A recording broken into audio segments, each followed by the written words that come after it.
Alright, what's up guys? Welcome back to the channel. This video is going to be a little different than what I normally do. We're kind of doing like a vlog style today. I got a new bike sent to me. I'm going to show it to you real quick.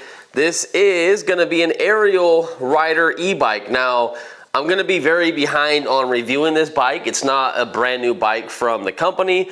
This is the X-Class 52 volt. I think they sent me a red one, and I believe this is a step-through design. So I know a lot of you guys are going to say this is a girl's bike, but I'm going to be working out in the garage right now. I'm going to put some music on, put this thing together, and I'll update you guys along the way. Oh, and one more thing. The audio should sound pretty good on this video because I got a new magnetic clip that sits onto my shirt instead of it being right on my neck. So hopefully the audio sounds good, and if it does, drop a comment, let me know.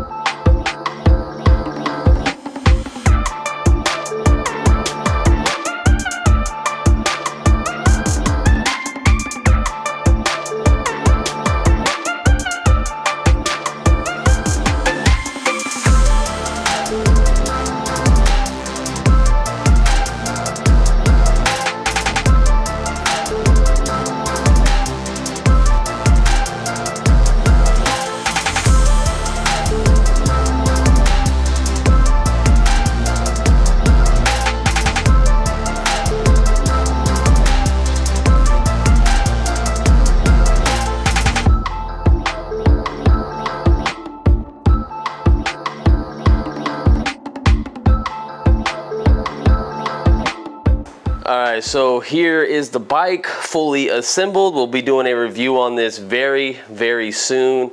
It was very easy to put this thing together actually, not too bad at all. The power felt very good. I'm only at 2 battery bars. The coolest thing I did like about this bike right off the bat is when I saw in the box, if you saw the little video that I showed, extra paint and extra screws, gives you the tools and obviously the chargers in there as well. So I love the fact they give you touch-up paint because you never know if you're going to get some type of blemish on here or anything like that. I got a lot of spider webs on mine, but it might just be from the packaging, but it wipes off. So, ooh, not that big a deal. But yeah, gorgeous looking bike actually. I did not like the red on their website. I thought it looked kind of cheap. But in person, it is very glossy and shiny. It looks great. It looks like a candy paint job. I'm digging it so far.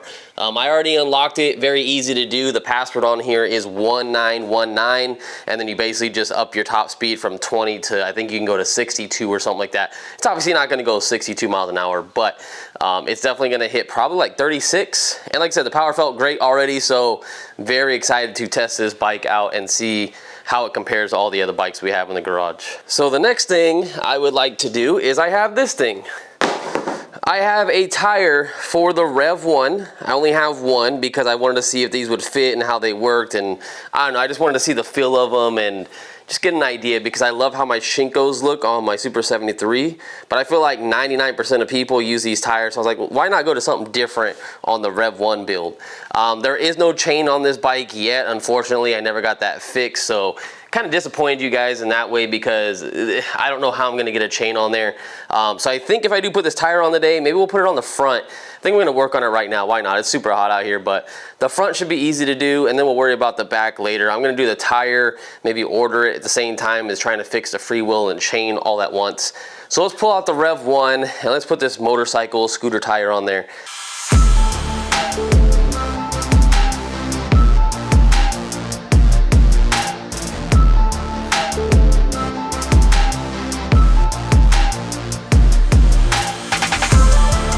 Alright, so what a bitch to put motorcycle tires on, I'll tell you guys that. So there's really no way to do it. You just need metal tire like spanners or whatever they're called. Basically tire hooks that go in there. Let me show you really quick. There's somewhere around the garage. I was just using them. So you need something like this. You can get them on Amazon. You cannot use this. This will break. You can use these to protect your rims, but when you put motorcycle tires on, honestly, they're so tight that these will not work. So these will work for something like Super 73 that has regular tires, or putting your REVV1 tires back on, but not motorcycle tires or scooter tires. These are really good too. I recommend these. I forget where I get them from. Crank Brothers, that's what they say on there. All right, so I had to put it on the ground because my camera was being a pain in the ass. But yeah, so Crank Brothers, those work very, very good. But anyways, after you get them on, if you have an aftermarket will in the back, it's actually going to be harder to put the tires on. So I'm not looking forward to the back, but I will say, if you guys are looking at the bike, try to get a good side profile for you guys. I just can't talk today. It's just one of those days. I've been out here for like 3 hours. It's pretty hot. So you can tell the front is very small compared to the back. I don't know if you guys are gonna like that or not. It gives it more of like a tinier street look, but I do like how the big rear tires look. They just look so like beefy and everything like that. So look how far the fender is from this one now. Has a huge gap. So I don't think we can adjust it anymore because I already moved it as much as possible. This is like all the way that you can go. So that fender's not coming any closer and we have a huge gap.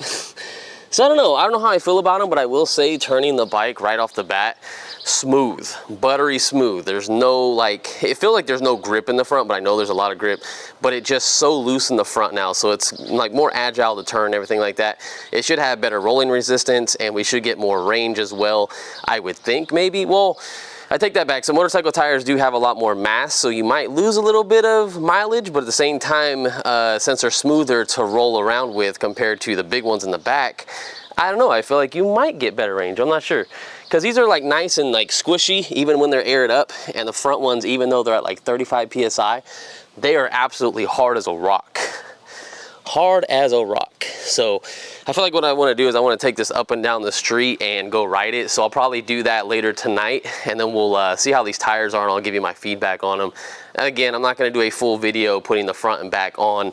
I did that on my Super 73. You guys can go find that video on my channel, putting the tires on here as well. So if you want to go check that video out, it was a pain in the ass, I'll tell you that. So definitely the rear one. I think we scratched up the wheel a little bit. So anyways, let me go take a break. I probably need to go take a shower, and then we'll take the bike for a spin and go mess with it. All right, real quick before we take the REVV1 though, I just felt like before I actually review this bike and everything, the Aerial Rider X-Class X52, I think that's what it's called. I feel like I was just gonna take this down the road. So, oh God, I'm already messing up, okay. Wait, what is this? Oh, that's pedal assist. Okay, I think I put it in 9. I was watching a video on someone how to do that, but it's unlocked right now, so I can put it in pedal assist 0, and we can see how fast it goes. It only has 2 bars, and this is exactly how the bike came. I'm not mad about it. I feel like bikes shouldn't come fully charged because that does ruin the battery over time, depending on how long they sit in the box. But if this speed is accurate, we're already doing 33 miles an hour. Oh man, these brakes. Wow, Aerial Rider. Wow. These things are fantastic. And someone's giving me a call. Hold on, let me see what's going on here. I'm trying to make a video here. All right, I do not know who that is. Back to the video. All right, so we're going. Nice and smooth pickup, even for being on 2 battery bars. I'm loving it so far. And I will say I like the seating position compared to the Grizzly on this one. It's really hard to remember how the Grizzly was. But this one feels good. The only thing I'm noticing right off the bat, the throttle feels like an on-off switch, kind of similar to the Rumble Motors bike a little bit. You're either like on the throttle or you're off the throttle. There's no like gradual. Like you try to play with it and find that sweet spot, but it's like very narrow and it's very hard to do. So I'll save the rest of it for my video review, but this is gonna be an awesome bike. I can see why a lot of you guys like this bike, and the color is fantastic on it as well. So let's get on to the REVV1 and see how that front tire feels. I guess it probably would be good to take these off, even though I like having them on there. Ooh, look, we're gonna have a little bit of extra stickiness right there. Let's put this all over the tire.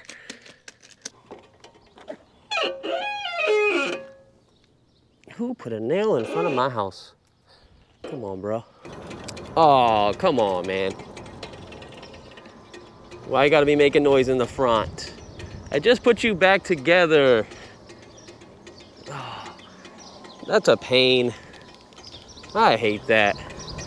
That was a noise that I got rid of, but since I took the front tire off, I guess it's not 100% exactly how I put it on there, so now it's making that noise. We'll deal with it for now. We still got a lot more work to do on this bike. Hopefully the front tire does not come off. It's always sketchy when you take a front tire off, especially this one. It doesn't have locking nuts or anything like that, where you have the little hooks that go into the forks. I don't like the fact that this doesn't have it. So I'm always worried about the front tire like coming loose, and you have to make sure that you even out the front as well. So the screws come completely off the axle, so the axle is separated. So you have to make sure the axle is even on both sides of the screws. You don't want to have one screw like half threaded and the other one have a lot of thread. So let's go. Oh my God, this thing is still moving. God, this thing feels fun. This thing is definitely faster than my Super 73, but I will say I love the look of my Super 73 more, but so far it feels good other than that noise. Not bad at all. It's barely breaking in, so I don't want to be too stupid with it, but oh wow. Oh wow. You can definitely like get this thing sideways. Holy moly. Back with the Dremel it is to try to get rid of that little noise.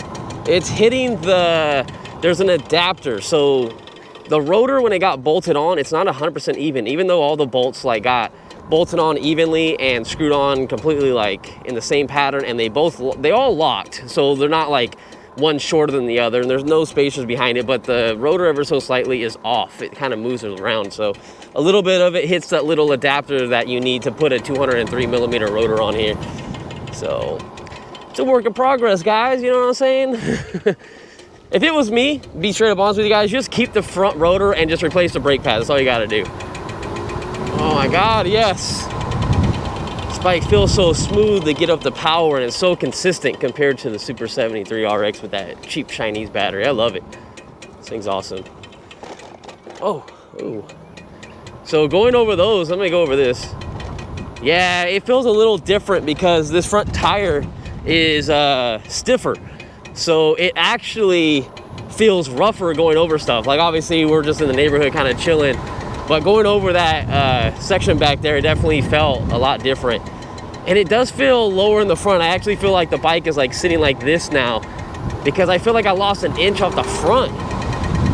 I feel like that's really going to affect your top speed as well, especially if we change the rear tire. It's gonna change the wheel diameter, and I really think it's gonna be off. But oh, fun nonetheless. Woo! Love it. I love it. Once I get the front and back done, whenever I get to the back, honestly, I'll be real with you guys, and I always am. It's probably gonna be like maybe a month before I do that because I'm not even gonna order the back tire yet, and then I still have to do the work, and I gotta figure out the chain and all that stuff at the same time because there is no chain on this bike. So our pedals just basically move by themselves. It feels great though, and once I do get both tires on here, I will start taking this on longer trips because I won't worry about getting a flat with these tires. So I'll see exactly how far we can go on having the, was it a 34 amp hour battery down here? And we can see, you know, where we can get. I don't know, I feel like we do pretty good because it's a 72 volt, so 72 times 34 will give you your watt hours. I feel like we'll get pretty good range. Maybe I'll start taking this on the group rides, I'm not sure, we'll see. But that's pretty much the video, guys. Thanks for sticking around. Not too long this time. Maybe it was a little bit entertaining, you know, just kind of hanging around the house. It's very hot, so I'm just kind of chilling out, and wanted to put a video out because I was on vacation and had a few days off.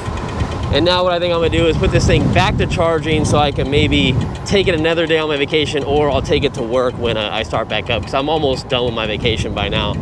But anyways, yeah, I'll see you guys in the next one. And real quick, check out how nice and clean my paint is. I detailed it. Other than the hood's a little faded because carbon fiber, you already know, it sits out in the sun for 2 years. That hood faded quick. All right, guys, see you in the next one. Peace out.